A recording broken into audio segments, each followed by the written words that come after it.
माननीय प्रधानमंत्री जो आयुष्मान कार्ड को ओडिशा सरकार द्वारा अंतर्भुक्त करने जो कार्यकारी होती जहाद्वारा कि बहुत लोग हिताधिकारी उपकृत पाइबे।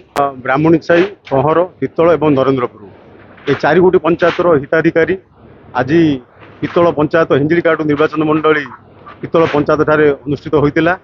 बहु संख्यार हिताधिकारी उपस्थित थिले एवं 4 गोटी पंचायतर सरपंच, समिति मेंबर एवं स्वास्थ्यकर्मी को देते। माननीय प्रधानमंत्री योजना बहुत लोक प्रथम पर्यायर कार्ड बंटन कराई जहाद्वारा कि स्वास्थ्य क्षेत्र में बहुत से उपकृत पाइबे।